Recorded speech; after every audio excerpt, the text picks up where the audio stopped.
Good morning everyone. आज हमारी shoot की थीम बेस्ड एक मैथमेटिकल मॉडल के ऊपर। अपनी लाइफ के अंदर नॉर्मल पार्क्स तो बहुत देखे होंगे, पर आज हम आपको दिखाने वाले हैं एक ऐसा मैथमेटिकल पार्क जिसमें ट्रीज की जगह लगाया गया है जियोमेट्रिक शेप को।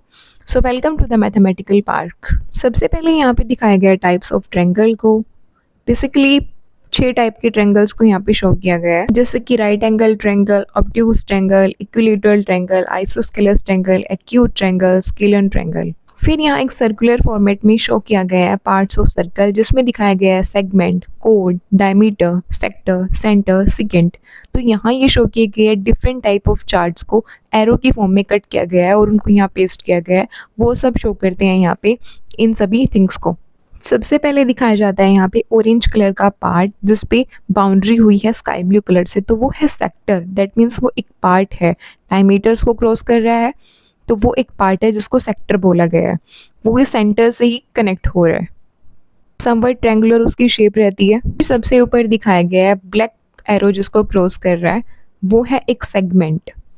सेगमेंट को शो किया गया है यहाँ पे ब्लू चार्ट से। दैट मीन्स सर्कल का एक पार्ट सेगमेंट होता है। रेड एरो से यहाँ पे शो किया गया है सिकेंट को।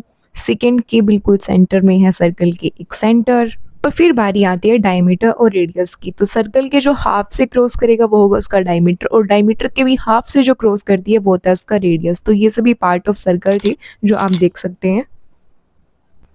फिर यहाँ पे बारी आती है क्वाड्रेंट्स की। किसी भी ग्राफ के अंदर 4 क्वाड्रेंट होते हैं, क्वाड्रेंट 1, 2, 3, 4। एक्स एक्सिस और वाई एक्सिस बिल्कुल सेंटर से क्रॉस करती हैं, उसी के साथ पॉजिटिव और नेगेटिव वैल्यू होती है। क्वाड्रेंट फर्स्ट में होंगी दोनों पॉजिटिव वैल्यूज, एक्स एक्सिस और वाई एक्सिस दोनों पॉजिटिव होंगी।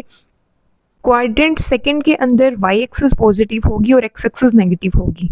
क्वाड्रेंट थर्ड के अंदर दोनों ही वैल्यू नेगेटिव होंगी, एक्स एक्सिस और वाई एक्सिस। और फिर आती है क्वाड्रेंट 4 की बारी, जिसमें एक्स एक्सिस तो पॉजिटिव होगी और वाई एक्सिस नेगेटिव होगी। तो ये सभी वैल्यूज ग्राफ के अंदर ड्रॉ होती हैं, तो इस तरीके से हम क्वाड्रेंट वैल्यूज को ड्रॉ कर सकते हैं। तो ये था हमारा क्वाड्रेंट प्लेन, जिसे आप देख सकते हैं। फिर यहाँ पे शो किया गया है एक पाइथागोरस थ्योरम को, जिसमें 4 बॉक्सेस रिप्रेजेंट करते हैं अलग अलग ए, बी, सी।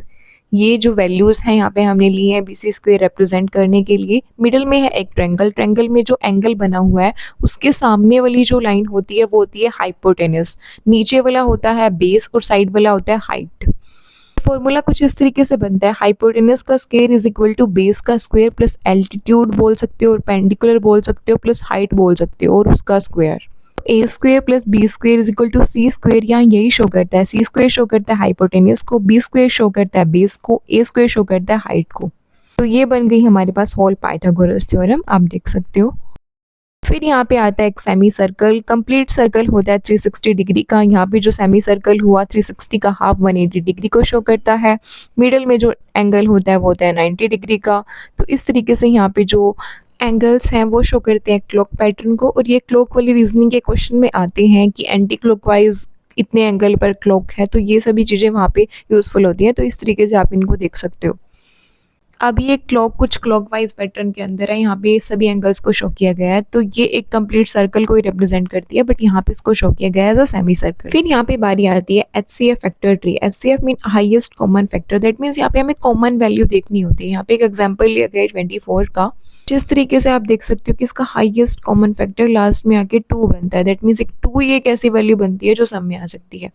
हम पहले ही बता चुके थे सभी ट्रायंगल्स के बारे में, और यहाँ पे ट्रायंगल्स की अब हमें पढ़नी है डेफिनेशन।